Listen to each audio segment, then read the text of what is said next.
எல்லாருக்கும் வணக்கம். இன்னைக்கு நம்ம சரஸ் டெலிஷியஸ் ஃபுட்ல கேரளா ட்ரெடிஷ்னலான இஞ்சி புளி எப்படி பண்ணணும்னு பார்க்க போறோம். சத்யான்னு சொன்னாலே இஞ்சி புளி இல்லாம அது பூர்த்தி ஆகாது.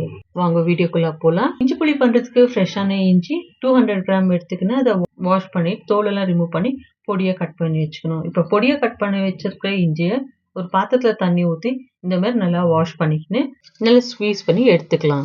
இதுக்கு 2 முக்கியமான காரணம் இருக்கு.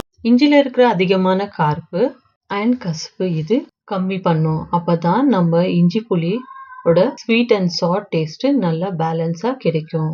150 கிராம் புளி எடுத்துக்கிறேன். இதுல சுடு தண்ணியை ஊற்றி ஊற வைக்கலாம். அப்போ புளி நல்லா ஊறி வரும். சட்டி நல்லா சூடான உடனே 100 கிராம் தேங்காய் எண்ணெய் சேர்த்துக்கலாம்.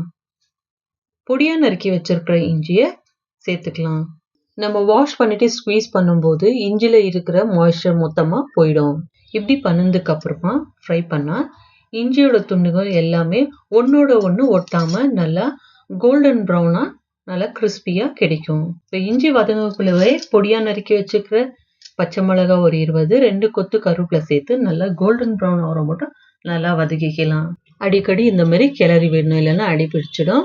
இப்போ நம்ம ஊற வச்சிருக்கிற புளியை எடுத்து நல்லா கரைச்சிக்கின்னு இந்த வடிகட்டியில வடிகட்டி எடுத்துக்கலாம். புளி கரைக்கிறதுக்கு நிறைய தண்ணி சேர்க்க கூடாது. புளி கரைச்சல் கெட்டியாவே இருக்கணும்.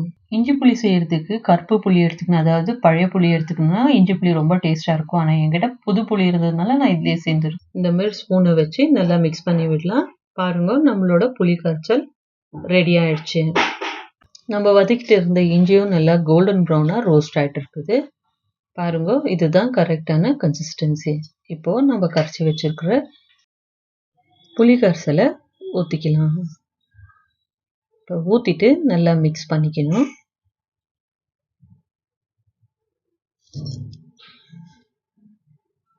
இதெல்லாம் நல்லா மிக்ஸ் ஆன பிறகு 2 டீஸ்பூன் மிளகாத்தூள்,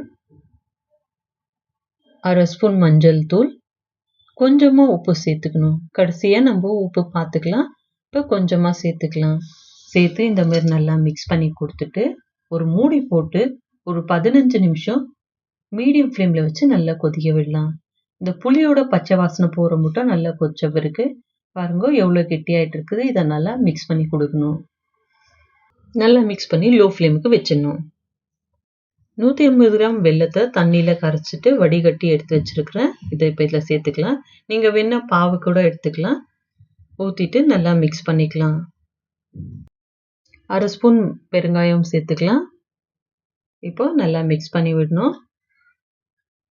மிக்ஸ் பண்ணிட்டு நல்லா திக்காகிற மட்டும் மூடி போட்டு லோ ஃப்ளேம்ல குக் பண்ணிக்கணும். பாருங்க எவ்வளோ திக்கா இருக்குது. வறுத்து பொடி பண்ணி வச்சிருக்கிற வெந்தய பவுடரை சேர்த்துக்கலாம் 1 ஸ்பூனு. சேர்த்துட்டு நல்லா மிக்ஸ் பண்ணி கொடுக்கலாம். இஞ்சி புளி டைஜஷனை இம்ப்ரூவ் பண்ணும். இது நல்லா கொதிச்சுட்டு இருக்கக்குள்ளவே ஒரு சின்ன தாளிப்பூன்னு கொடுத்துடலாம். பேன் நல்லா சூடானே 1 டீஸ்பூன் தேங்காய் எண்ணெய் சேர்த்துக்கலாம். 1 ஸ்பூன் கடுகு நல்லா பொரிஞ்ச உடனே ஃப்ரெஷ்ஷான கருவேப்பிலை ஒரு கொத்து, 4-5 காஞ்ச மிளகாய் நல்லா ரோஸ்ட் ஆன உடனே நம்ம ரெடி பண்ணி வச்சிருக்கிற இஞ்சி புளியில இதை எடுத்து அதில் கொட்டணும்னா நம்மளோட இஞ்சி புளி ரெடி. இதை நீங்க ஃப்ரிட்ஜில் வச்சிங்கன்னா பல நாட்கள் கெடாம இருக்கும். இந்த ரெசிபியை கண்டிப்பா ட்ரை பண்ணி பாருங்க. இன்னும் நிறைய ட்ரெடிஷ்னல் ரெசிபிஸ்க்கு சரஸ் டெலிஷியஸ் ஃபுட்டுக்கு சப்ஸ்கிரைப் பண்ணுங்க. அடுத்த ஒரு வீடியோல பார்க்கலாம். தேங்க்யூ ஃபார் வாட்சிங். Eat healthy, stay healthy. பாய்.